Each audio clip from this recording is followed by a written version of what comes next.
Well, let me thank you all for coming to our George C. Marshall Foundation lecture. My name is Jim Carafano. I coordinate all the national security and foreign and defense policy here at the Heritage Foundation. So for several years now, the George C. Marshall Foundation has been a great partner and host to us. We run a program called the George C. Marshall Fellows every year. We work with about a dozen outstanding young Americans for a year-long program of professionalism dealing with grand strategy and strategic leadership. And our culminating capstone exercises, we go down to the Virginia Military Institute and partner with the VMI cadets and give them an opportunity to practice their statecraft and do a simulation renegotiating the end of World War II.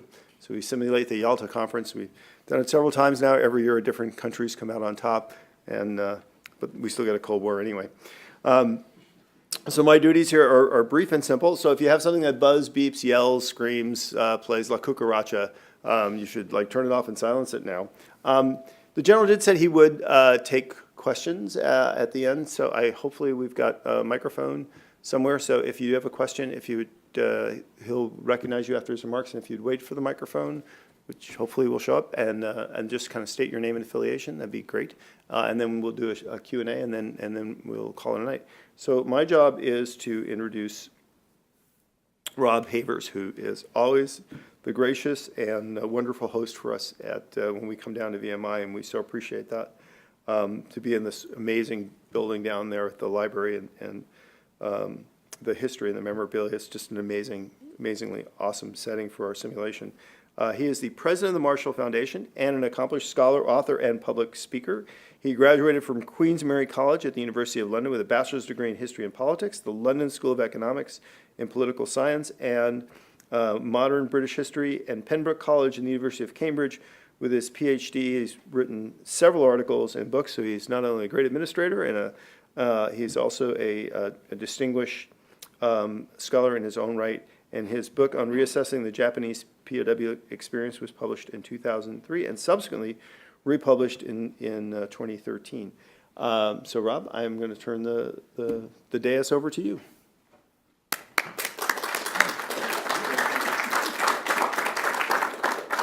Jim, thank you very much for that wonderful, enthusiastic introduction. I would like to say that the paperback edition of my book was published to great fanfare and managed to sell 10 plus copies, 9 of which my mother bought, which was more than the hardback edition. As you heard, my name is Rob Havers, president of the George C. Marshall Foundation, located on the post of the Virginia Military Institute down in beautiful Lexington, Virginia. And thank you very much indeed for attending this George C. Marshall Legacy Series on the Road event, kindly sponsored and co-hosted by the Heritage Foundation and, of course, also by PricewaterhouseCoopers, featuring retired United States Marine Corps General John Allen. General Allen's talk this evening returns the Marshall Foundation to a familiar arena, that of national security issues. As part of this event, I hope you have had a chance to look at the various items from the Foundation's collection just outside this door. Most notable of these, of course, is Marshall's 1953 Nobel Peace Prize, awarded to him in recognition for his agency in the creation of the European Recovery Program, best known, of course, as the Marshall Plan. More information about the Marshall Foundation and about the Legacy Series can be found on those gallery guides, also outside the door. And now to introduce General Allen, let me introduce retired United States Marine Corps Colonel John Koenig of PricewaterhouseCoopers. John served a full career with the United States Marine Corps, including a tour in Afghanistan with General Allen. Ladies and gentlemen, John Koenig.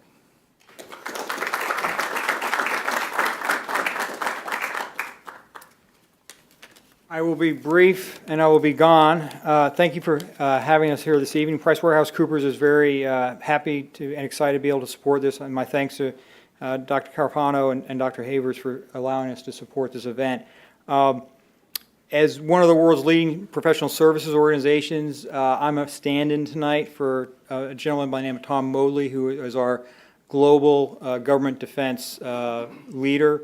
Unfortunately, couldn't be here this evening. He's out of the town for the week. Otherwise, you'd be listening to him. So he asked me to come talk about, we work a lot around the world with a lot of different organizations, a lot of different national entities and governments. And General Allen is one of our senior strategic advisors, which is our relation with him.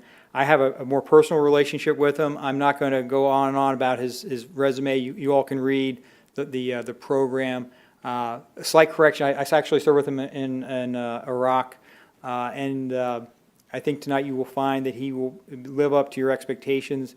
When we were getting in those grim months of 2006 as we were preparing to go into Iraq, General Allen demonstrated to me what a historical interest he has, and he was a voracious reader. Gertrude Bell and other readings as we prepared to go into that part of the world. And so he brings an innate natural interest in history, and of course combined with his service at the very highest levels of the Department of Defense in time of war, I think he's particularly well suited to provide us a synthesis of not only the legacy of General Marshall, but also take those legacy lessons and apply them to where it really matters, which is the future that we face. And I know most of you know General Marshall's history, but I know if he was here today, he would certainly applaud that application of his own personal life to solving our nation's future. So without further ado, I will introduce General Allen to assume the dais and provide us his insights on moving into the future. Sir?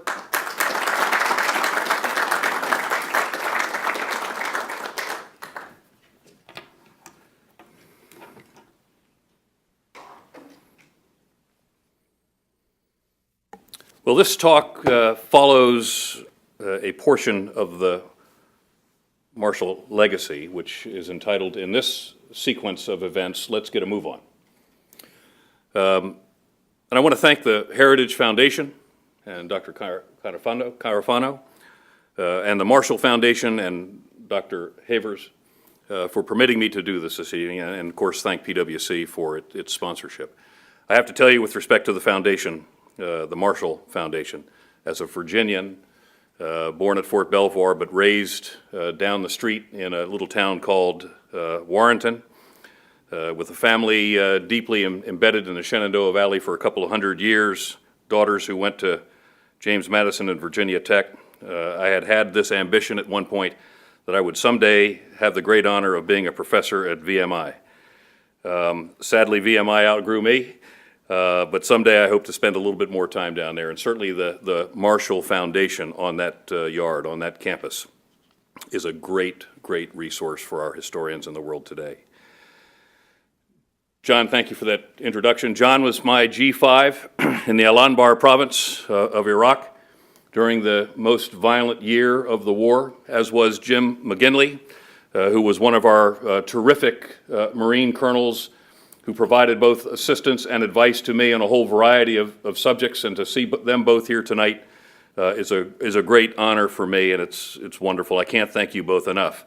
But I also see my very good friend, General Dick Cody, here, the former Vice Chief of Staff of the Army, a great leader in his own right, one of the legendary Marine or Army aviators in the world. I'm sure he did a couple of low passes over me at some point, put steel on target when he did it. Hua, it's really good to see you here tonight, Dick, and thank you for coming.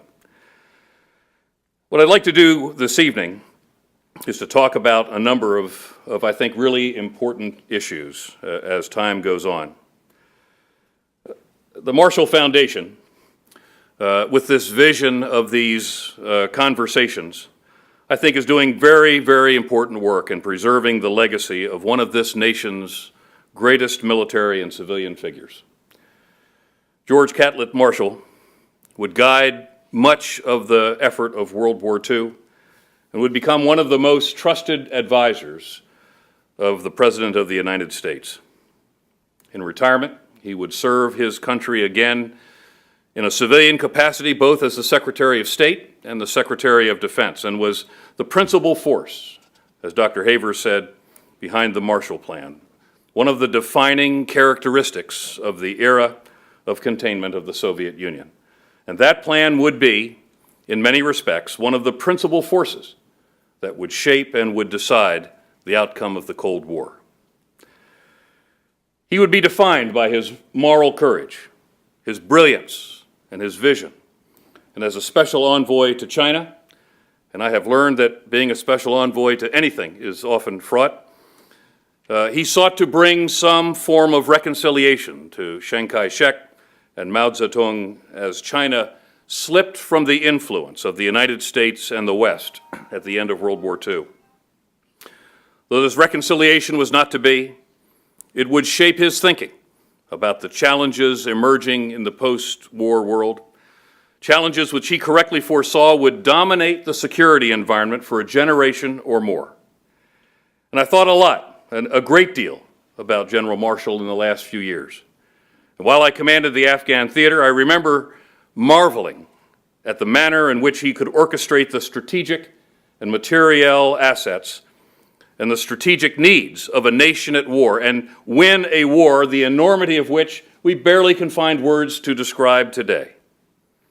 I would also think of him frequently during the time that I served as President Obama's special envoy to the global coalition to counter ISIL, and the delicate diplomacy which he so deftly brought to bear in his effort to reconcile the Chinese leadership. Now, having fought in Iraq against al-Qaeda, in Afghanistan against the Taliban, and having helped the President to lead a coalition to fight yet another group, the so-called Islamic State, my thinking has been crystallizing around the realities that we're facing today and the challenges that we must confront in the future. Indeed, as a people, as a country, and as a member of the community of nations, the United States is frankly behind the power curve in defining the challenges that we face and in organizing in the ways that can get us ahead of the spreading extremism, whose most recent face is ISIL, or what our Arab partners call Daesh. If we're ever to change our current situation, one which I fear consigns us to a reality of interminable conflict, we must seize the future and shape it, or it will shape us. And that is the subject of our topic tonight. The great challenge we face as we move forward against the Islamic State, Daesh, is in ensuring that our efforts, our energy, and our solutions are adequate to the task, not just today, but tomorrow. And I would propose that we need to face this challenge at three horizons: the near horizon, the distant horizon, and the deep horizon. And while there's nothing exact or precise about these divisions, they're a useful intellectual framework for organizing our thinking. In close, at the near horizon, we have to fight. We simply have to. Organizations like Daesh, like al-Qaeda, Jemaah Islamiyah, Abu Sayyaf, and others are on the march, and they're in the attack.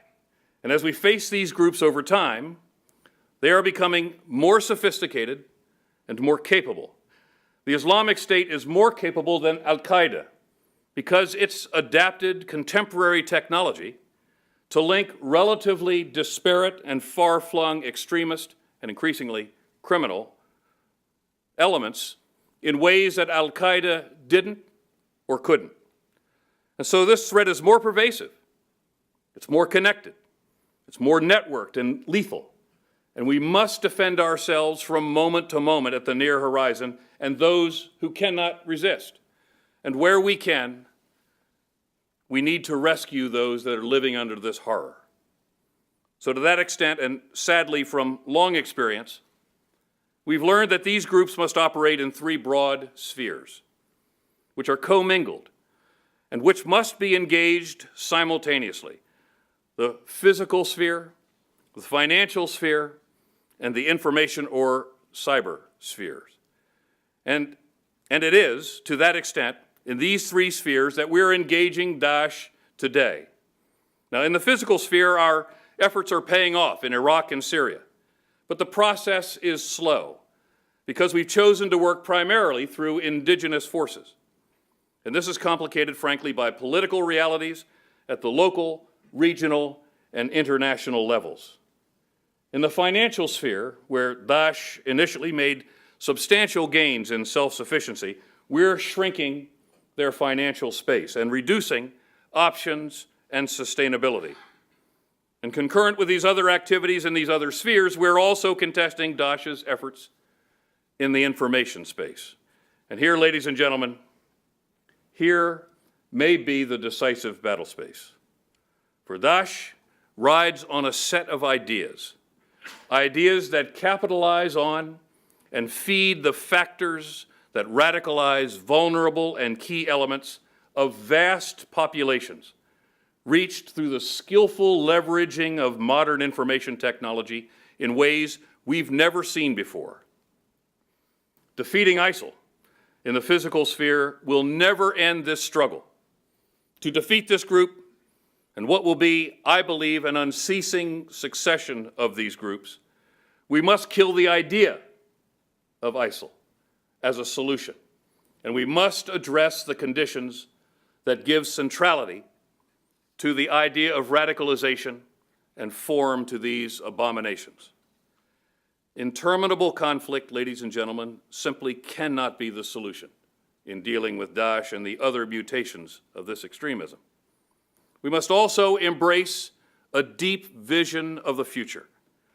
This will require the capacity to envisage the strategic ends that we must achieve, ends which will require, indeed ends that will demand, fundamental reforms in many countries, reforms to address the massive inequities within so many communities that leave vast segments of the world's population without inclusion, without justice, without civil or human rights, and without economic prospects. Indeed, in essence, leaves them without hope.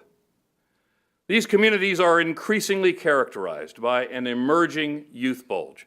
Some call them a youth surge, a demographic global megatrend across much of the Muslim tier, from Morocco to Mindanao. These youth, frustrated at their lot and angry at their limited opportunities, are radicalized under these circumstances, and they become fertile ground for the extremist recruiters of Daesh and Al-Qaeda and others.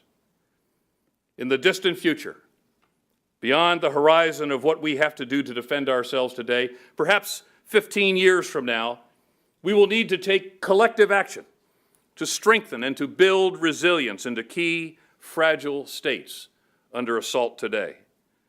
Now, these measures will, of course, be strong in security and defense and intelligence, but must also emphasize judicial and economic reform to deliver both the promise of justice and the prospect of economic development. And above all other things, the reforms must address the pernicious and corrosive effects of corruption, which is one of the greatest brakes on governmental capacity and development, and one of the greatest impediments to democracy. But looking further into the future, at the deep horizon, perhaps a generation or more from today, we have to envision comprehensive reforms that address and undercut so many of the underlying factors that have radicalized and polarized so many people. These aren't unique or even isolated or even unrelated conditions which we find in, say, Sumatra or in Bangladesh or in Karachi or in the Gulf or across North Africa. The reasons for weak and or corrupt governance and the forces that combine to create fragile and failing states are nearly always the same. They vary locally, of course, but they're nearly always the same. And we must face this reality and embrace the enormity of what this will take. For this will demand a comprehensive strategy as we seek results at the deep horizon. Embracing a comprehensive strategy to achieve effects at this deep horizon will require that we think differently about how we're organized within our own government. Think expansively about forming and wielding international coalitions, and think comprehensively, not just about how we formulate strategy, but importantly, how we implement it as well. It would be difficult to overstate how big and how significant this undertaking will be. And there are some who say that this cannot ever occur, that we can never mobilize the kinds of collective approach and resources that can fundamentally change the trajectory that we face. Now, they could be right, but I'll tell you, having now spent 62 months deployed and 33 months in combat. I hope to God they're wrong. In truth, the trajectory we're on is not promising. Apart from the issues of expanding radicalization and increasingly virulent extremist groups, the implications of the global megatrends themselves that are every day shaping our future demand our attention now. In many ways, these global trends are not only at work sculpting inexorably the geostrategic environment, they are also the forces, if left unaddressed, that will likely both expand and accelerate the conditions that feed the security challenges we face in the future. In fact, I would propose that they're inextricably linked.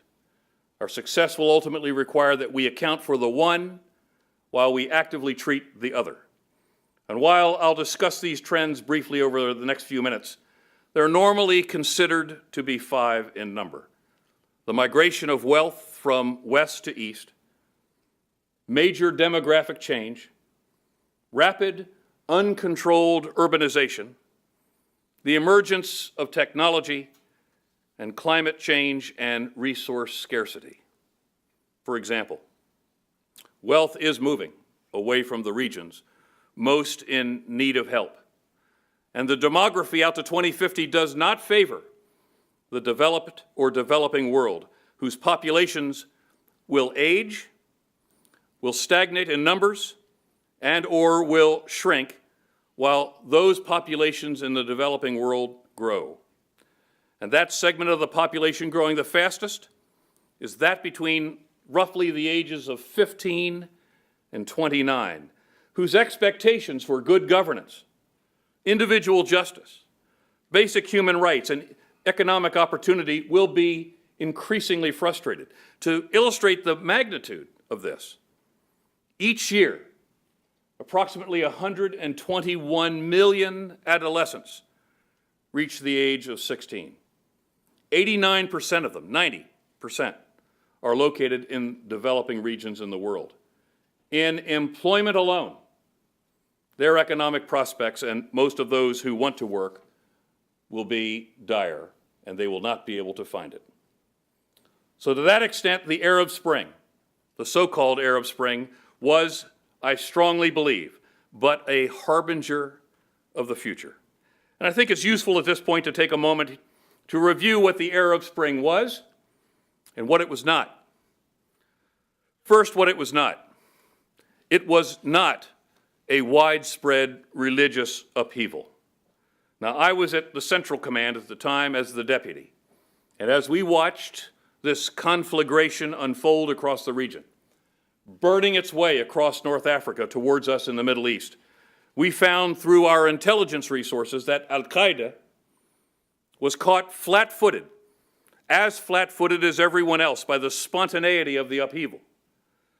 And while there was nothing at all amusing and of any aspect of this crisis, we did find it supremely ironic that Al-Qaeda was attempting to sprint out ahead of the unfolding instability to take credit for the widespread upheaval.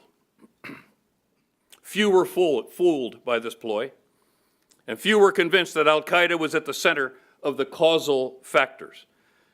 I'm not implying that there was no dimension of religion in this crisis, but Islam and being a Muslim were not fundamental to this phenomenon.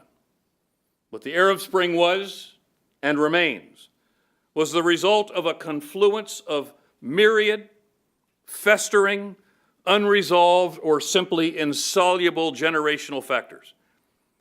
Incompetent, non-inclusive governance, an absence of justice, rampant, predatory corruption, massive inequality, burgeoning and frustrated youthful populations, lack of educational opportunities, and few economic prospects.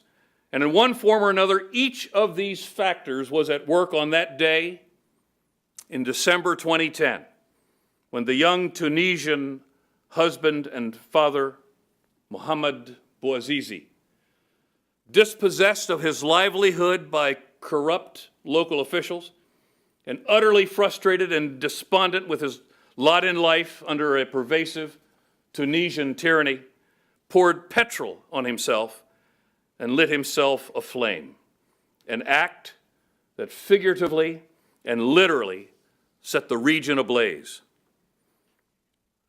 Thus began the terrible summer of 2011, occurring at roughly the 100-year point in the wake of the collapse of the Ottoman Empire, which had ruled this region for hundreds of years. Long described as the sick man of Europe, the Ottoman Empire held the region together for centuries through a loose system of regional and sub-regional patrimony and through the ruthless local suppression of indigenous tribal societies. The Allied imposition of post-World War I mandatory administrations, the so-called mandatory period, did little to replace the Ottoman rule with something better.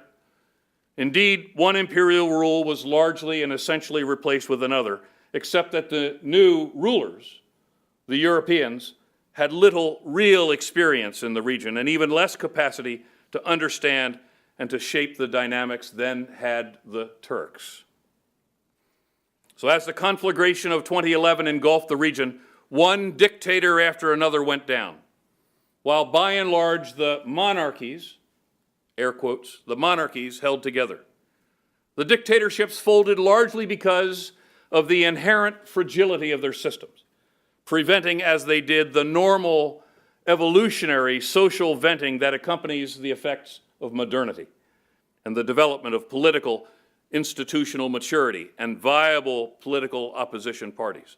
None of that had occurred in any measure, and in essence, they possessed little resilience and shock absorbency. Now, the monarchies, on the other hand, had their own problems with governmental institutions, but had not lost their deep, stabilizing reach into the tribal societies of their region. And that reach, and having the resources to quiet dissent, left them in a better state than the dictatorships. But every country was destabilized in some form or another by the events of 2011. The tinder for the fire of 2011, the Arab Spring, was to be found in widespread social and economic frustration, centered in teeming cities, the effects of which were communicated near simultaneously over vast areas by the use of the internet and social media. And so we see, in this moment, the emergence of the intersection of the megatrends and the causal factors of radicalization. So let me return to those for a moment.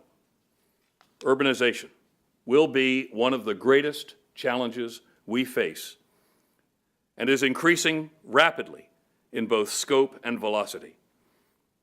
By 2050, nearly 3/4 of the world's population will be in megacities, 10 million or more in a city.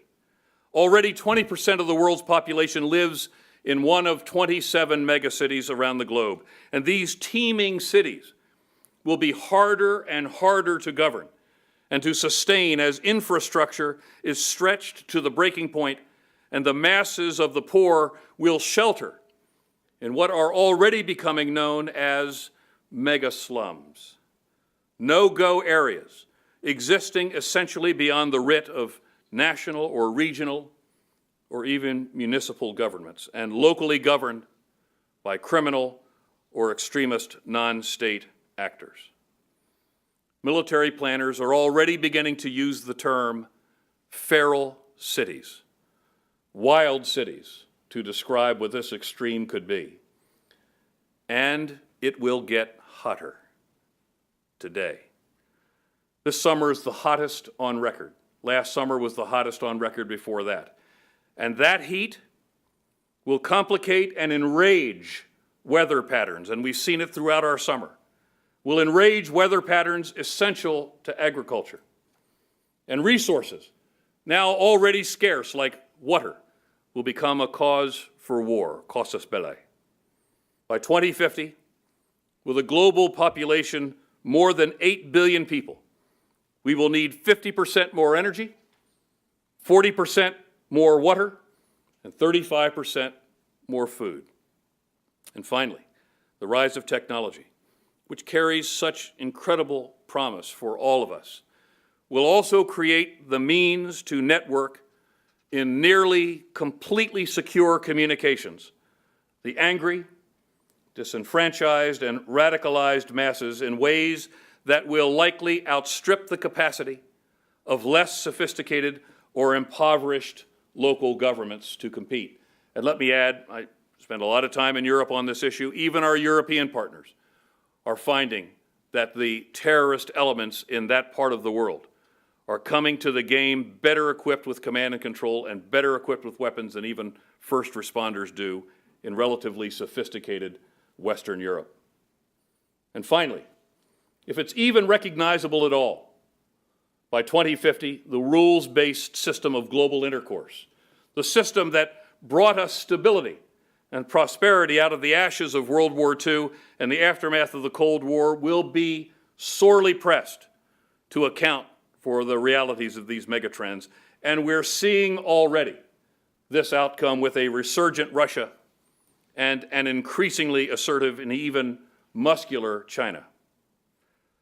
So we've seen this before, and we were able to respond. But it took visionaries. Visionaries able to see beyond the politics of the moment. Visionaries who had deep insights about the future and who could imagine communities and organizations and ways and means to achieve strategy outcomes beyond the horizon of their own lives. The containment strategy of the Cold War, derived by the United States and her allies and partners, was nothing less than a generational strategy to limit the single greatest existential threat to the West, a nuclear-armed Soviet Union, an empire already enslaving tens of millions of people in Eastern Europe, a Soviet Union intent on the defeat of the West. And just as I said a few minutes ago, we must think as broadly and differently today, for the containment strategy was far more than a military strategy. Indeed, it can be argued that the single greatest accomplishment of the era, and one of the principal knockout blows of the Soviet Union, wasn't its military encirclement by the West, but rather the political and economic alternative to communism presented in the Marshall Plan. If we're ever then to get to the left of radicalization, if we're ever to reduce this pell-mell spread of violent extremism, there can be no solutions to the problems we've raised this evening without a comprehensive, long-term, grand strategy, which not only embraces an interministerial or interagency approach, but is also an international approach, a robust coalition of the community of nations. What comes to mind immediately for me is something that looks like the Counter-ISIL Coalition, where at its beating heart reside the Arab states and those states whose population contains large Muslim concentrations. For they must be central to the outcome. And I would also contend that for this strategy to work, its work must span a swath of the Earth's surface, which includes not only the traditional Middle East, but also the northern tier of Africa, portions of Central and South Asia, and key states of Southeast Asia with large or majority Muslim populations. Formulating the grand strategy will be hard enough. And we could find that U.S. leadership will be reluctant to lead the effort, either to formulate the strategy or to implement it. As we gather this evening, the U.S. is in the throes of the campaign for the 2016 presidential election. Regardless of who wins, the new president must consider whether he or she will be the one to finally make the decision, hard though it may be, to undertake immediately the formulation of a grand strategy, not only forming the whole of government team of our finest strategic thinkers, but also inviting our closest allies and friends and industry partners into the process. And while rationality would dictate that this should be led by the United States as a process, I will tell you that it is doomed to fail if it is not an international strategy. And if we're able to fashion the generational strategy, the hard part, The really hard part then begins. Its implementation. My own experience has taught me that strategies, good, bad, or indifferent, are for naught without carefully crafted implementation plans or a follow-through. And this will be, as is often said in the military, the long pole in the tent. If U.S. leadership was important to the formulation of the strategy, it will be essential to its implementation. Now, without exaggerating the issue, the enormous gravity of this undertaking is striking. With no contemporary analog except perhaps the formation of the United Nations and its family of agreements and organizations at the end of the Second World War, or the development of the containment strategy of which the Marshall Plan was its centerpiece, or even the Manhattan Project, not to fashion a weapon, but the enormity of the resources that we placed into that project. My point is that we will never, as I said before, we will never get to the left of radicalization and violent extremism without the decision by the world's leadership to commit once and for all to the lift necessary to solve this crisis. As hard as this may be, when one considers historically the size of the stakes of the previous measures that we've mentioned, I'm actually encouraged that this is possible. For we've had the moral and the intellectual capacity to do this before. And yes, it is enormous, and it was hard, and it was not without risk, or without setback, or even without war, sometimes to the nuclear brink. But the logic was sufficiently sound, and the vision was sufficiently clear that it survived as an idea and as a strategy to carry us through the darkness of the Cold War. We are up to this. We have to be. Because perpetual conflict cannot be the birthright that we bequeath our precious children and their babies. There were some who could contend we no longer possess the talent to craft a strategy that we need, nor do we have the spiritual fortitude or the moral intrepidity to carry it out. And I disagree profoundly, which brings me back to why we're here tonight, the namesake of this series of conversations being held here at the Great Heritage Foundation on behalf of the Marshall Foundation.